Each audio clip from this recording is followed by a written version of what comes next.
Okay, let's go to the next video. What's going on with Hollies and 2?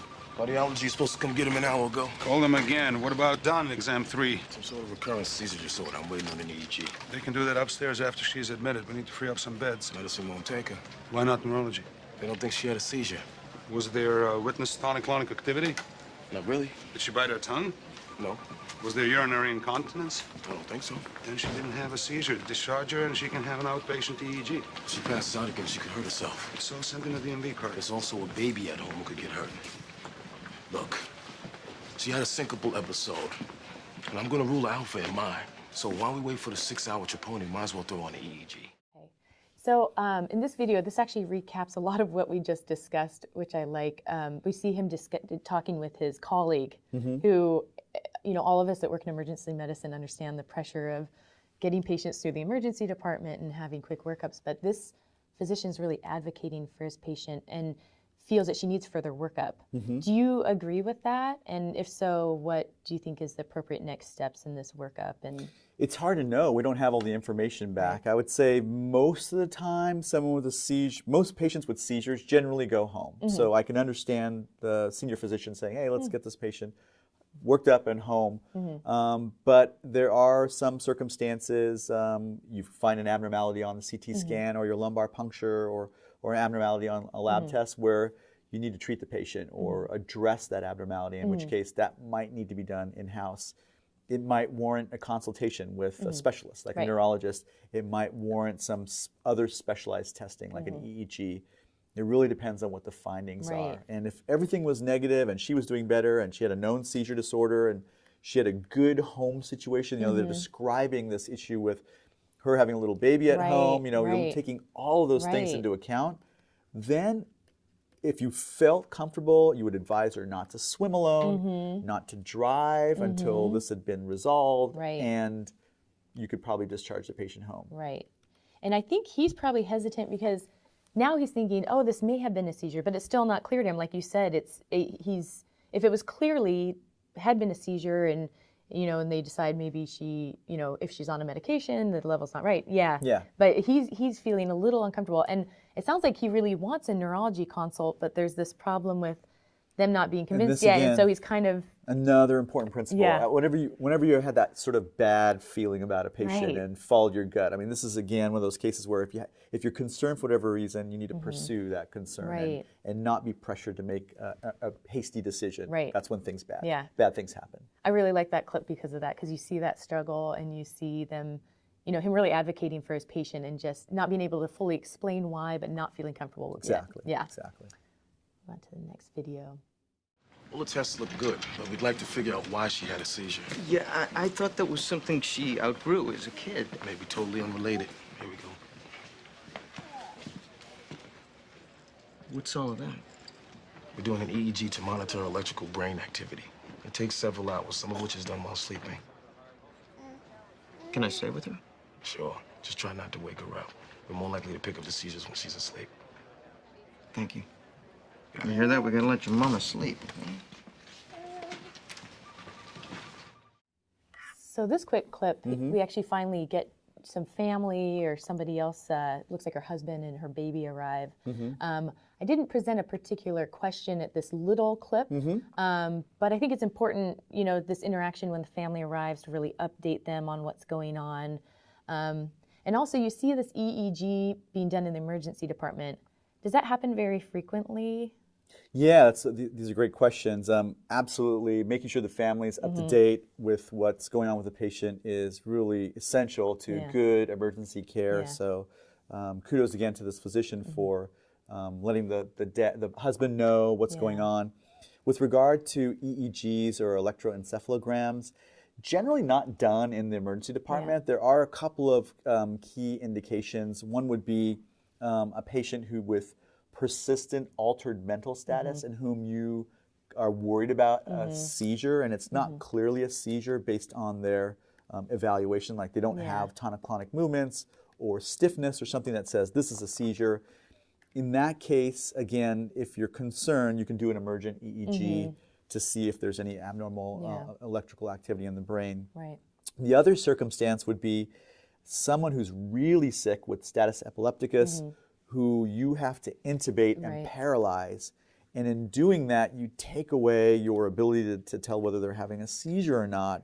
In those circumstances as well, you might call for an emergent EEG. Right. They're intubated, paralyzed, you can't see any seizure activity.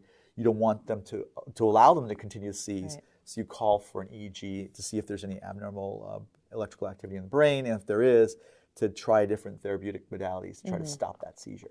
Great. Yeah. Okay, we'll see our next video here.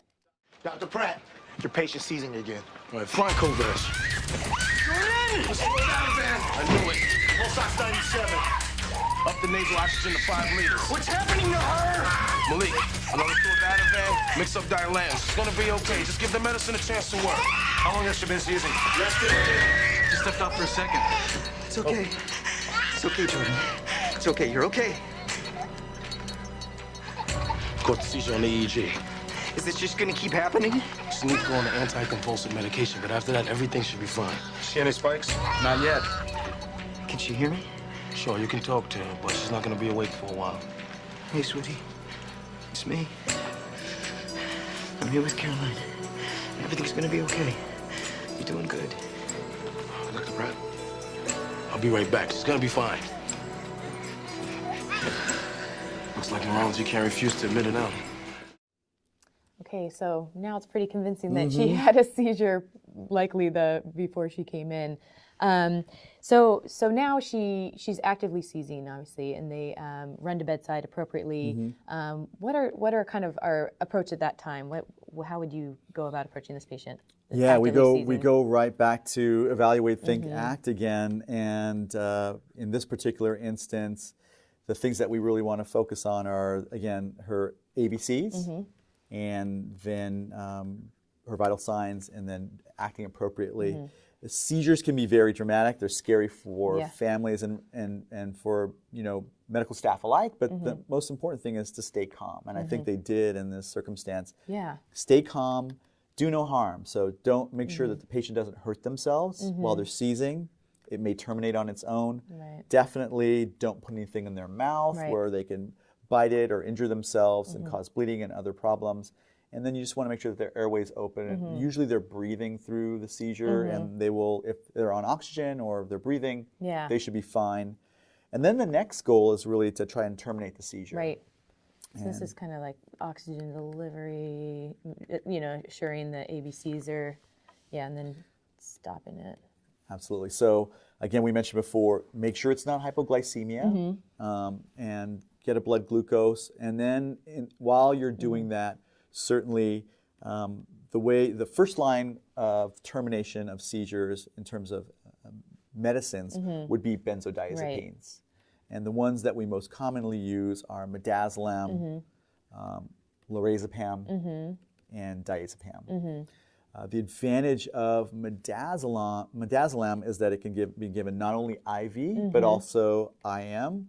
So if you're not able to establish access for some reason and you want to initiate therapy, midazolam IM would be the first way to go. Other options would be to give the medications intraosseously, which would be equivalent to giving it intravenously, giving it rectally in a child in whom you can't establish access. Another consideration would be to give it per rectum. And then finally, if they're intubated, you could give it through the ET tube, although we rarely do that. The first line is going to be IV, IO, or IM. Yeah, that's great. I like at the beginning, when they run in, they actually turn her to her side, which maybe they, concerned that she was about to vomit or, that opening that airway. And they were talking about giving more oxygen.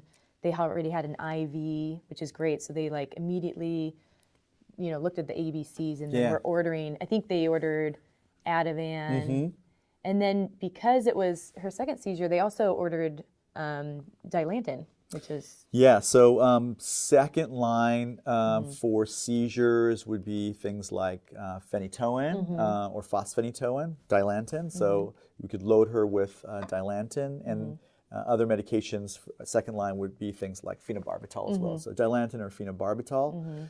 And then some other considerations in patients who are seizing are think about toxins like tricyclic antidepressants. Right. And other things like an INH overdose in which the antidote is none of the things that we've mentioned. It's pyridoxine. And then again, if the patient is pregnant, third trimester, seizing, the antidote is not going to be any of the medications we've mentioned. It's going to be magnesium. So there are a couple of special cases where we just want to keep those in mind. If all these things aren't working, just think about other unusual causes of seizures. Right, really good point. If they're not, you're giving the benzodiazepine or something and it's not stopping, then particularly, although you should always be thinking about those, but really be thinking, oh my gosh, this is maybe something else. And the most common thing that happens is we give a dose of benzodiazepine and it doesn't work, and what should we do? We should give more. And generally that will take care of it. Right. Great. So what do you think, where should this patient go at this point then, as far as her disposition? Now, they're going to terminate the seizure, get her stabilized again, and now what do you think?